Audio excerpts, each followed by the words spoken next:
Amid deteriorating India-Canada ties, India has hit back at Canada after it called India's move to remove diplomatic immunity of some of its diplomats in India to implement parity a violation of international law. Here's more on the developing story. India had earlier informed of stripping diplomatic immunity of 41 out of the 62 Canadian diplomats in the country.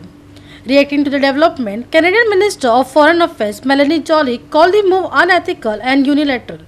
She also added that Canada had to unfortunately put a pause on all in-person services in Canadian consulates in Chandigarh, Mumbai and Bangalore due to the latest development. As of now, I can confirm that India has formally conveyed its plan to unilaterally remove diplomatic immunities for all but 21 Canadian diplomats and dependents in Delhi by tomorrow, October 20th.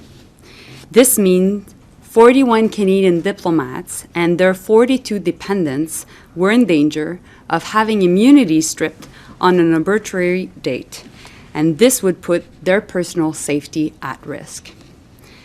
The safety of Canadians and of our diplomats is always my top concern.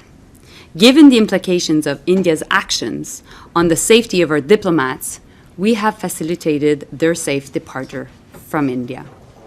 This means that our diplomats and their families have now left. Diplomatic immunities keep diplomats safe, no matter where they're from and where they're sent to. Immunities allow diplomats to do their work without fear of reprisal or arrest from the country they're in. They are a fundamental principle of diplomacy, and this is a two-way street. They only work if every country abides by the rules. A unilateral revocation of diplomatic privileges and immunities is contrary to international law. It is a clear violation of the Vienna Convention on Diplomatic Relations. And threatening to do so is unreasonable and escalatory. If we allow the norm of diplomatic immunity to be broken, no diplomats anywhere on the planet would be safe. So for this reason, we will not reciprocate. Canadians watching may be wondering what this means for our operations in India. There's no question that India's decision will impact levels of services to citizens in both countries.